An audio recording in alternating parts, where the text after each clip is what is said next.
Assalamualaikum warahmatullahi wabarakatuh. Saya Wina Mardani, mahasiswa Magister Teknologi Pendidikan Universitas Tanjung Pura. Pada video kali ini saya akan melakukan tutorial Construct Validity, yaitu uji validitas analisa faktor EFA atau Exploratory Factor Analysis. EFA ini merupakan teknik statistik yang digunakan untuk melihat sekelompok variabel berdasarkan kemiripannya. Bisa digunakan pada awal tahap pengembangan atau evaluasi validitas skala yang sudah jadi. Bapak Ibu, di sini saya memiliki kuesioner tentang digital literasi yang berisi 17 pernyataan dan skalanya ini diambil dari penelitian Wan Eng tahun 2012 dan sudah diterjemahkan ke dalam bahasa Indonesia ya Bapak Ibu. Kemudian dengan EFA ini saya ingin mengetahui pernyataan-pernyataan mana saja yang memiliki kemiripan dan membentuk suatu faktor tertentu untuk digital literasi ini ya Bapak Ibu. Jadi dari penelitian Wan Eng ini ada 4 faktor pembentuk digital literasi. Yang pertama sikap, kemudian dimensi literasi digital yang dibagi ke dalam 3 kelompok. Yang pertama teknis, yang kedua kognitif, dan yang ketiga sosial emosional. Dan di sini tugas saya ingin membuktikan apakah betul faktor pembentuk literasi digital ini ada 4 dan kemudian pernyataan-pernyataan mana saja yang masuk ke dalam faktor pembentuk tersebut, begitu Bapak Ibu. Nah, kita langsung saja melakukan langkah-langkah uji EFA. Yang pertama, kita klik Analyze, kemudian Dimension Reduction, kemudian Faktor.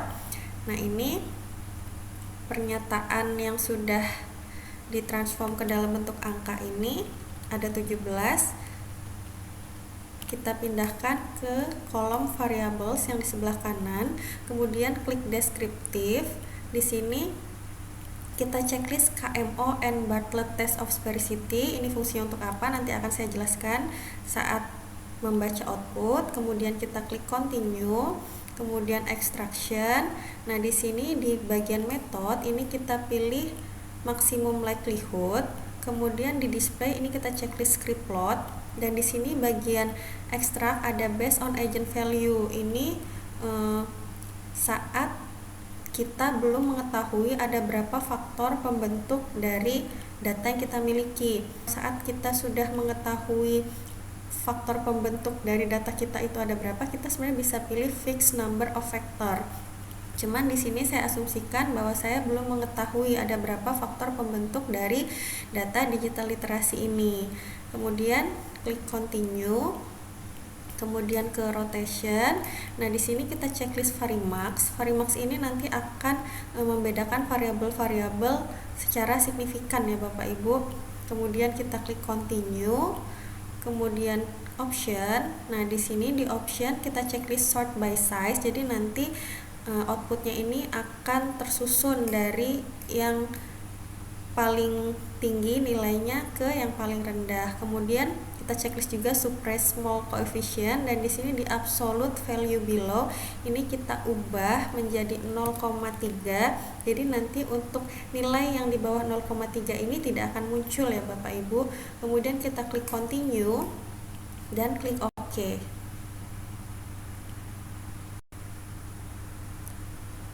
Nah, ini outputnya sudah keluar. Nah, ini tabel yang pertama KMO and Bartlett Test. Jadi Bapak Ibu sama halnya dengan uji beda, saat uji EFA ini juga ada 2 prasyarat utama Bapak Ibu. Nah, ini kita bisa lihat di tabel KMO and Bartlett Test ini ya Bapak Ibu. Ini kita ke interpretasi. Jadi ada 2 asumsi yang harus dipenuhi untuk melakukan EFA. Yang pertama yaitu sampelnya cukup atau tidak. Sampel cukup ini untuk mendeteksi adanya kemiripan antar variabel ya Bapak Ibu. Nah, ini kita bisa lihat dari KMO-nya Bapak Ibu. Di sini ya. Nah, ini Kaiser Mail Olkin ini menunjukkan nilai 0,880. Nah, syarat sampel itu dinyatakan cukup itu saat nilai KMO-nya lebih besar dari 0,5, dan tadi kita mendapatkan bahwa nilai KMO-nya itu 0,880, artinya lebih besar dari 0,5. berarti sampel kita cukup ya Bapak Ibu. Jadi prasyarat utama ini terpenuhi. Kemudian syarat yang kedua yaitu nilai korelasi antar variabel atau itemnya ini harus saling berkorelasi Bapak Ibu. Nah, variabel dengan korelasi yang tinggi ini akan membentuk satu kelompok sendiri. Jika korelasinya rendah, maka tidak bisa membentuk satu kelompok tertentu. Nah, jadi Bartlett Test of Sphericity ini untuk melihat tiap item saling berkorelasi atau tidak. Nah, syarat item itu saling berkorelasi saat nilai signifikansinya itu kurang dari 0,05. Nah, ini kita lihat di Bartlett Test of Sphericity-nya itu nilai signifikansinya menunjukkan angka 0,000. Nah, artinya nilai signifikansinya kurang dari 0,05, berarti antar item yang kita miliki ini saling berkorelasi. Berarti untuk dua prasyarat utama EFA-nya ini terpenuhi ya Bapak Ibu. Kemudian lanjut kita baca outputnya pada tabel total varian explanate ini ya Bapak Ibu. Nah, di total varian explanate ini kita ke interpretasi. Jadi dia ini menginformasikan tentang nilai agent value-nya yang di atas 1 ya Bapak Ibu. Jadi untuk agent value yang di atas 1 ini nanti akan muncul karena tadi kita di bagian menu based on agent value-nya itu diasumsikan bahwa belum mengetahui ada berapa faktor. Jadi tadi kan otomatis dari SPSS-nya terisi 1 ya Bapak Ibu. Jadi untuk nilai yang di bawah 1 itu tidak muncul. Nah, dari 17 pernyataan yang kita miliki ini ada 3 faktor pembentuk ya Bapak Ibu. Nah, dari 17 pernyataan yang memiliki nilai di atas 1 ini hanya 3 yang jadi faktor pembentuk. Nah, faktor ini menjelaskan sebanyak 49,674%. Nah, ini ya Bapak Ibu variasi dari keseluruhan, selebihnya itu di bawah 1, jadi tidak muncul nilainya Bapak Ibu. Jadi hanya 3 teratas ini saja yang muncul nilainya. Nah, untuk memudahkan nanti kita akan lihat di script plot. Nah, script plot ini membantu kita untuk memvisualisasikan hasil dari agent value-nya Bapak Ibu. Jadi ada 3 titik sebelum kurvanya melandai. Nah, 3 inilah yang mempunyai nilai agent value di atas 1. Mengapa agent value itu penting? Karena agent value ini untuk membantu menentukan berapa banyak faktor yang cukup untuk mewakili data secara efektif. Untuk faktor dengan agent value tinggi ini menjelaskan lebih banyak informasi atau varians dari data, jadi bisa merepresentasikan pola utama dalam data. Kemudian faktor dengan agent value yang rendah itu memiliki kontribusi kecil terhadap penjelasan varians. Nah, sekarang kita lihat di script plotnya ini. Nah, ini ada 3 faktor pembentuk ya Bapak Ibu. Nah, ini ada titik pembatas sebelum grafiknya melandai. Nah, ini titik ini disebut dengan inflection point. Di sini Bapak Ibu. Jadi script plot ini membantu bagaimana memvisualisasikan di mana faktor signifikan atau agent value yang lebih dari 1 berakhir dengan adanya inflection point sebelum grafiknya melandai. Nah, di sini ya Bapak Ibu, ini inflection point. Nah, kemudian grafiknya melandai. Nah, kemudian kita ke output yang ketiga ya Bapak Ibu. Nah, output yang ketiga ini kita lihat pada tabel ini, rotated vector matrix. Nah, rotated vector matrix ini yang mengelompokkan Bapak Ibu. Jadi kan tadi kita sudah tahu faktornya ada 3. Nah, jadi dari 3 faktor itu pernyataan mana saja sih yang masuk ke dalam faktor 1, faktor 2, dan faktor 3. Nah, di sini untuk hasil rotated vector matrixnya ini sudah sort by size ya Bapak Ibu. Jadi sudah dari yang paling tinggi ke yang paling rendah. Jadi nilai loaded vector yang paling tinggi ke loaded vector yang paling rendah. Kemudian dari faktor yang pertama ke faktor kedua, ketiga. Jadi sudah berurutan semuanya Bapak Ibu. Ini sudah saya buat representasinya Bapak Ibu atau interpretasinya di dalam Word ya Bapak Ibu. Jadi rotated vector matrix ini gunanya untuk memfilter bagaimana kemiripan antar item sehingga membentuk di satu faktor tertentu. Kemudian nilai di dalam tabel kita sebut loaded vector ya Bapak Ibu. Jadi tadi sudah saya sebut lebih awal, loaded vector itu adalah muatan di dalam masing-masing faktor pembentuknya. Kemudian teori menyatakan batas loaded vector itu adalah 0,4 ya Bapak Ibu. Jadi yang bisa digunakan itu saat nilai loaded vectornya itu 0,4 ke atas gitu Bapak Ibu. Nah, ini untuk interpretasi faktornya ini juga sudah saya buat Bapak Ibu. Jadi untuk faktor yang pertama itu ada di item 2, 1, 4, 3, 5 dan 7.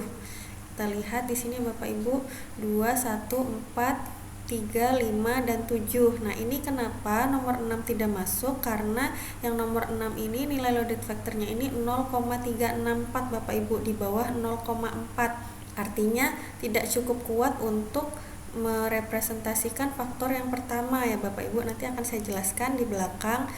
Jadi ini kita kembali lagi ke sini.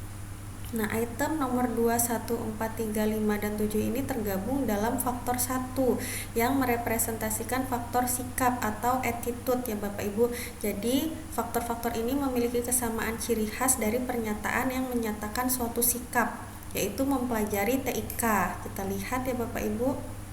Contoh nomor 2 ini saya belajar lebih baik. Untuk nomor 1 saya suka menggunakan teknologi, nomor 4 saya lebih termotivasi belajar. Nah, ini menggambarkan tentang sikap ya Bapak Ibu. Kemudian kalimat dalam item itu menunjukkan ke arah sikap, bagaimana sikap kita terhadap teknologi. Nah, item-item dengan kalimat serupa itu betul ya Bapak Ibu membentuk satu faktor yang sama. Kemudian untuk faktor yang kedua ada di item nomor 8, 11, 13, 15, 10, 9, 12, dan 14. Di sini nomor 8, 11, 13, 15, 10, 9, 12. Nah, ini untuk 14 juga ya Bapak Ibu, karena ini 0,445. Ini dia masuk ke faktor yang pertama, kedua, dan ketiga. Namun di sini kita fokus ke faktor yang tertinggi ya Bapak Ibu. Ini 0,4. Tadi kan disebutkan bahwa batasan loaded vector itu di 0,4. Nah, ini untuk faktor yang pertama di 0,3, lebih rendah dari 0,4, sama dengan faktor ketiga ini di bawah 0,4 ya Bapak Ibu. Jadi nomor 14 ini masuk ke dalam faktor yang kedua. Kita kembali ke sini. Jadi faktor yang kedua ini merepresentasikan faktor dimensi literasi digital atau kemampuan menghadapi teknologi, khususnya di subfaktor teknis dan subfaktor kognitif. Nah, ini memiliki kesamaan dari pernyataan yang menunjukkan suatu kemampuan digital seseorang. Kemudian faktor yang ketiga itu ada di item nomor 17 dan 16. Ini tergabung dalam faktor 3 yang merepresentasikan faktor dimensi literasi digital subfaktor sosial emosional atau hubungan dengan orang lain, karena memiliki kesamaan dari pernyataan yang ada kaitannya dengan orang lain. Nah, ini kita cek. Ini TIK membuat saya lebih baik dalam berkolaborasi, berarti ada hubungan dengan orang lain. Sama halnya dengan saya sering mendapatkan bantuan dari teman-teman saya. Seperti itu ya Bapak Ibu. Saya jelaskan lagi tadi untuk yang item nomor 6 ya Bapak Ibu. Item nomor 6 ini ambigu.